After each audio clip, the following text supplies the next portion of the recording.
हुजूर आपको देखना चाहता हूँ। सय्यदना मौलाना मुहम्मद बारिक वसल्लम सलातो व सलाम अलैका या रसूल अल्लाह सल्लल्लाहु तआला अलैहि वसल्लम। हज़रात मोहतरम, दुनिया के अंदर बेशुमार कौमियाँ आबाद है, अनगिनत मज़ाहिब है। हर मजहब का पेशवा रहनुमा अपने मानने वालों के दरमियान इत्तेफाक व इत्तेहाद का दर्स देता है, मोहब्बत और उखुवत का दर्स देता है। लेकिन हज़रात मोहतरम, जो इत्तेफाक व इत्तेहाद, उखुवत और मोहब्बत का दर्स इस्लाम और हादिये इस्लाम ने पेश किया है, वो किसी मजहब में नहीं मिलता है, किसी मजहब में नहीं मिलता है। मिसाल के तौर पे आका सल्लल्लाहु अलैहि वसल्लम ने फरमाया, आपस में सलाम को फैलाओ, एक दूसरे को सलाम करो। हज़रात मोहतरम, गौर फरमाइए, दूसरी कौम जो है सलाम करते हैं तो कोई कहते मैं तेरे पैर पर गिर रहा हूँ, कोई कुछ कहते हैं। लेकिन हज़रात मोहतरम, हमारा सलाम कितना अच्छा इसका माना है, आप अंदाजा लगा सकते हैं। अस्सलामु अलैकुम व रहमतुल्लाह कहते हैं, जिसका माना होता है अस्सलामु अलैकुम, क्या है तुम पर सलामती हो, व रहमतुल्लाहि व बरकातुहू, अल्लाह की रहमत हो और उसकी बरकत हो। हज़रात मोहतरम, इससे आप अंदाजा लगा सकते हैं कि हमारा सलाम का मफहूम कितना अच्छा है। कोई कहता है तुम्हारा सुबह अच्छा हो, तुम्हारा शाम अच्छा हो, तुम्हारा दोपहर अच्छा हो, तुम्हारा कुछ अच्छा हो, लेकिन कुर्बान जाइए, हमारा सलाम कहता हुआ नजर आ रहा है, सुबह भी तुम्हारा अच्छा रहे, शाम भी अच्छा रहे, हर एक अच्छा होता चला जाए। और हज़रात मोहतरम, फिर उसी तरीके से कहा है कि जिस तरीके से तुम एक दूसरे को सलामती का पैगाम देते हो, उसी तरीके से तुम भी दूसरे को भी सलामती का पैगाम दो।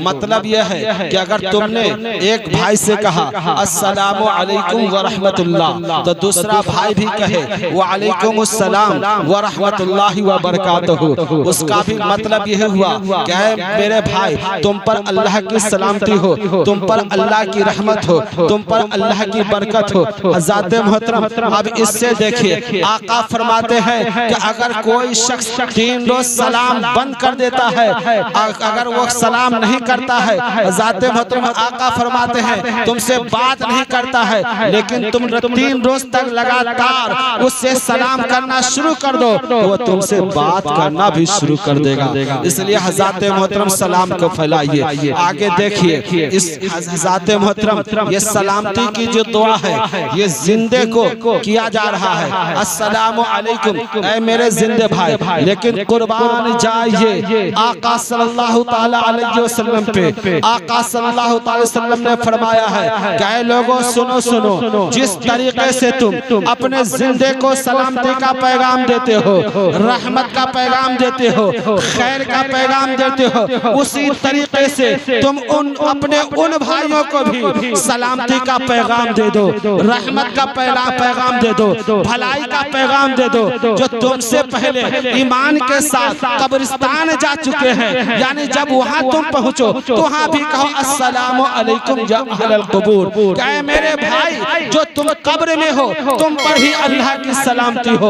अब अंदाजा लगा सकते हैं किस तरह अल्लाह के रसूल सल्लल्लाहु अलैहि वसल्लम ने हमें सलामती का पैगाम देने का हुक्म दिया है, हमें बताया है कि जिस तरीके से तुम अपने जिंदे के लिए दुआ कर सकते हो कि तुम्हारे लिए सलामती हो, तुम्हारे लिए रहमत हो, तुम्हारे लिए बरकत हो, तुम्हारे लिए भलाई हो, उसी तरीके से तुम अपने मुर्दों के लिए भी सलामती का पैगाम दे सकते हो, भलाई का पैगाम दे सकते हो। हज़रात मोहतरम, पता चला, मालूम हुआ कि हम जो इसाले सवाब करते हैं, ये दुआएं खैर करते हैं, ये नाजायज़ व हराम नहीं है बल्कि जायज़ व मुस्तहसन है। फिर आका सल्लल्लाहु अलैहि वसल्लम एक हदीस पाक में फरमाते हैं, फ़इज़ा सल्लैतुम अलल मय्यित फ़अख़लिसू लहु दुआ।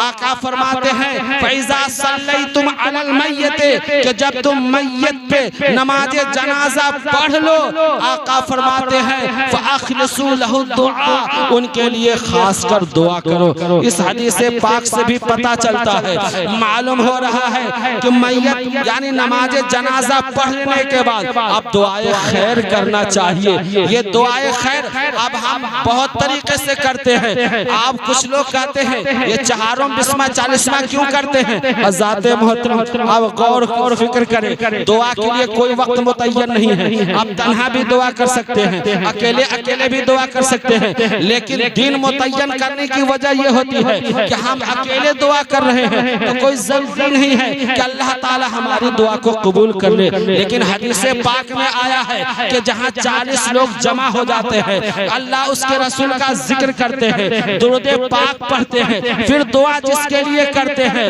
अल्लाह ताला उस 40 बंदों में से कोई ऐसा बंदा होता है जिसके तवस्सुल से, जिसके जरिए से उस दुआ को कबूल करता है और मुर्दे को फायदा पहुंचाता है। इसीलिए हम चारों कभी करते हैं, कभी 20वां करते हैं, कभी 40वां करते हैं, और कभी 6 महीने पे करते हैं, कभी बरसी करते हैं, और ऐसे तो हम बराबर दुआ करते रहते हैं। अल्लाहुम्मा ग़फ़िरली व लिवालिदैया, क्या अल्लाह हमारी भी मग़फ़िरत फरमा, हमारे वालिदैन की भी मग़फ़िरत फरमा, जो जिंदे मुर्दे हैं सबकी मग़फ़िरत फरमा, तमाम मोमिन मोमिनात की मग़फ़िरत फरमा। तो पता चला, मालूम हुआ तन्हा दुआ जो हम करते हैं उसकी कबूलियत की कोई गारंटी नहीं है, लेकिन सब मिलकर जब हम दुआ करते हैं तो अल्लाह के रसूल फरमाते हैं अल्लाह ताला उस दुआ को कबूल कर लेता है। इसलिए हज़रात मोहतरम हम चारों 20वां 40वां ये सारी चीज करते हैं, ये भी नाजायज नहीं है। पता चला, मालूम हुआ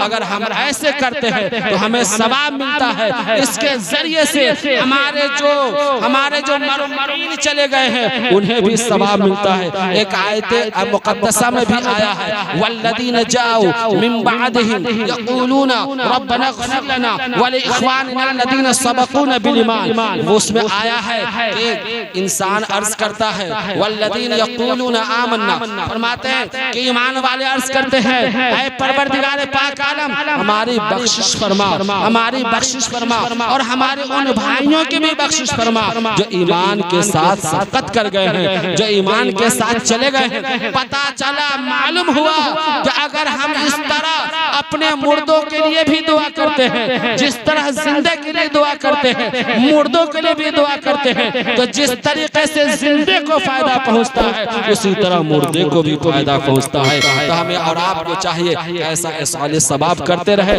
ताकि उन्हें भी फायदा पहुंचे और हमें भी फायदा पहुंचता रहे। ज़ाते मोहतरम वक्त नहीं है, इसलिए इन्हीं बातों के साथ मैं अपनी तकरीर को खत्म कर रहा हूँ। अल्लाह ताला की बारगाह में दुआ है कि हमें और आपकी इन बातों पर अमल करने की तौफीक और रफ़ीक अता फरमाए। मुझे कहने आपके सुनने में किसी किस्म गलती खामी हुई हो तो उसे मुआफ़ फरमाए। पर अस्तग़फिरुल्लाह रब्बी मिन कुल्ली ज़ंबी व तूबु इलैहि, ला इलाहा इल्लल्लाह मुहम्मदुर रसूलुल्लाह सल्लल्लाहु तआला अलैहि वसल्लम।